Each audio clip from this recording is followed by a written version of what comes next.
안녕하세요. 세 번의 사기와 한 번의 큰 투자 실패, 그리고 그해 굿즈에 결혼한 굿즈 부부 데니엘 윗 플로이입니다. 만나서 반갑습니다. 오늘은 간단히 제 이야기와 그리고 플로이를 어떻게 만나게 됐는지 말씀드리고자 합니다.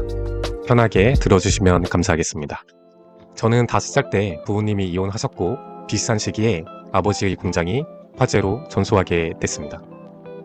저의 유년 시절은 그렇게 행복한 시기는 아니었던 것 같습니다. 초등학교, 중학교, 고등학교 때까지 점심값을 내지 못해 항상 손을 들었어야 했던 학생이었고, 특히 초등학교 3학년 때까지는 제대로 된 교육을 받지 못해 초등학교 3학년까지 특수반을 다녔어야 했습니다. 그때 당시에 아직도 생각나는 게 2교시가 시작할 때쯤에 다운 중국은 친구들과 손을 잡고 학업을 못 따라가는 학생들끼리 모여서 수업을 같이 듣곤 했었습니다. 그럼에도 불구하고 고등학교 때까지는 괜찮았던 것 같습니다. 오히려 그때 당시에 할머니와 아버지에게 도움이 되지 못해 미안한 마음을 더 가지고 있었습니다. 그러다 대학교 시절부터 사회생활을 할 당시에 조금씩 제가 조금은 다른 환경에서 자랐구나라는 것을 느끼게 됐습니다. 두 번째 회사를 다니던 중에 아버지의 소개를 받고 비상장 주식에 투자를 하게 되었습니다. 알고 보니 그 비상장 주식의 투자는 리딩방 사기였으며 아버지와 함께 결국은 리딩방 사기를 당하게 됐습니다. 이와 자세한 이야기는 전에 제가 올려놓은 영상을 참고해 주시면 감사하겠습니다. 이 이후 제 환경에 대한 불만이 크게 생겼습니다. 더불어 그때 당시의 시기가 코비드-19 이후로 주식과 집값이 폭등했던 시기와 더불어서 이렇게 평범하게 일을 하다가는 평생 그 눈에 보이지 않는 격차를 좁힐 수는 없겠구나 라는 생각이 들어서 회사를 그만두고 비트코인에 투자를 하게 되었습니다. 물론 비트코인 투자로 큰 실패를 맛본 것은 아닙니다. 그 비트코인에 연관된 비트코인 스캠을 당한 거죠. 결국에는 마우스 딸깍으로 4천만 원의 빚이 생겼습니다. 이때의 억울함과 허탈한 마음이 매우 커가지고 그 상실감 때문에 6개월 동안 세상과 단절한 채 방 안에서만 6개월 동안 칩거를 했었습니다. 그리고 결국 안 좋은 시도까지 하게 됐었습니다. 운이 좋게도 그 시도는 실패로 돌아갔고, 진짜 죽을 뻔하니 이상하게 살고 싶다는 생각이 들었습니다. 그 후 생존을 위해서 취업시장에 다시 뛰어들게 되었습니다. 최종으로 붙은 곳은 3군데가 있었습니다. 그 중에 마지막까지 고민한 2곳이 있었습니다. 첫 번째 회사는 숙식을 제공하는 회사와 그리고 재택근무가 가능한 회사였습니다.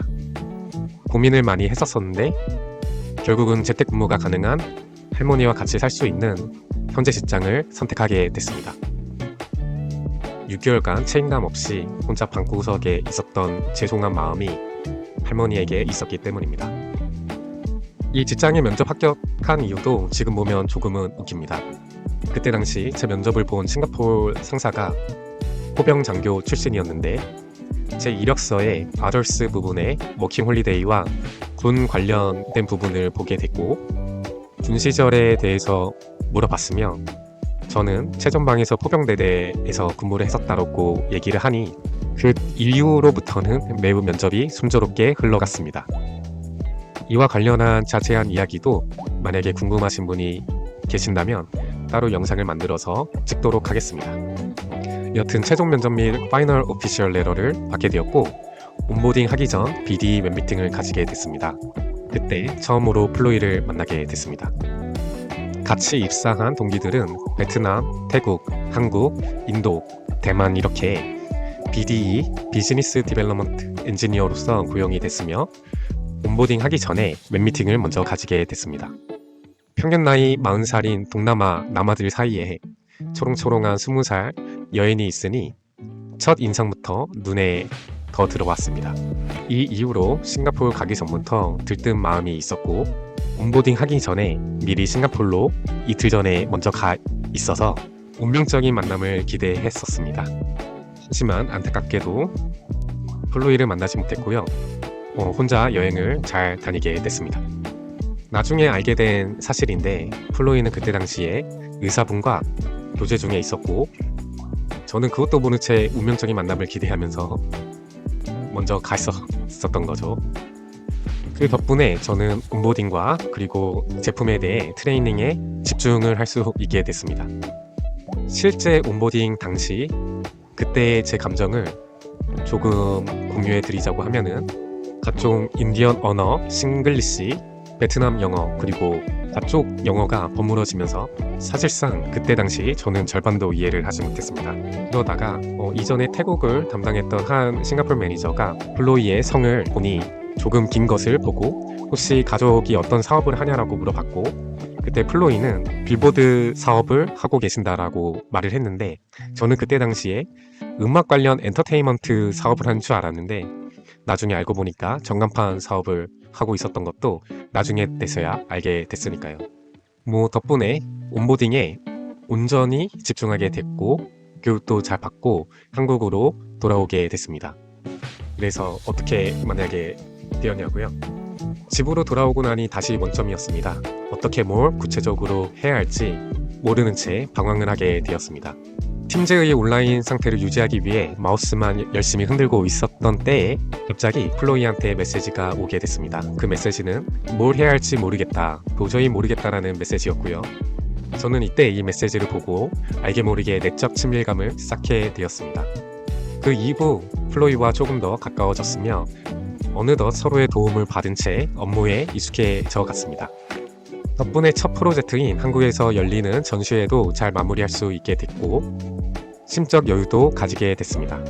그리고 제가 이전에 꿈꿔왔던 동남아 관련 사업과 더불어 겸사겸사 여행도 가고 싶은 마음에 태국으로 여행을 가기로 결심하였습니다. 이때 플로이를 직접적으로 만난 건 두 번째였습니다. 이 기간 동안 플로이는 개인적인 일들이 있었던 것 같습니다. 태국에 도착하여 서로 안부를 묻고 플로이가 일이 끝난 뒤에 저의 여행 가이드를 해줬을 때 저희는 많은 대화를 했고 그 대화 중에 플로이는 남자친구와 헤어졌던 사실을 알게 됐습니다. 이런저런 얘기를 나누고 그리고 스타벅스에서 같은 내부적인 웹 미팅을 하곤 했었습니다. 그렇게 플로이와 이런저런 행복한 시간을 보내던 때에 갑작스럽게 플로이의 할머니가 돌아가셨다는 얘기를 듣게 되었습니다. 저는 예상치도 못하게 플로이와 같이 장례식장을 가게 됐으며 처음으로 플로이 가족과 친척분들을 만나게 됐습니다. 혹시 저희 예전 태국 설날 영상을 보셨던 분들은 이미 한번 보셨던 플로이의 가족과 친척분들을 그때 처음 보게 됐습니다. 저는 플로이의 직장 동료로서 참석하게 되었고 처음으로 태국의 장례식장의 문화를 경험하게 되었습니다. 또한 장모님과 장인어른을 거기에서 처음 만나뵙고 인사드릴 수 있게 되었습니다. 그때 당시에도 장모님은 너무 자상하시게 저를 환영해 주셨고 장인어른과는 그때 당시에도 조금은 가까이 가기가 조금 힘들어서 간단한 악수만 했던 게 기억이 납니다. 이 장례식 이후에 저는 플로이와 좀 더 친해질 수가 있게 되었고 이때부터 썸의 단계로 들어갔던 것 같습니다. 그때가 어느덧 휴가가 이틀 정도밖에 남지 않는 상태였습니다. 얼마 남지 않는 시간과 분위기를 상쇄시키려고 파타야로 가기로 결심하였습니다. 파타야에 도착한 후 남은 시간을 더할 나위 없이 정말 행복한 시간을 보내게 됐습니다. 맛있는 음식, 너무 아름다운 풍경을 느끼면서 행복한 시간을 보내고 있었는데 그때 당시에 저는 거의 울 뻔했습니다. 너무 행복했어서. 그러나 이런 행복한 시간은 오래가지 못했습니다.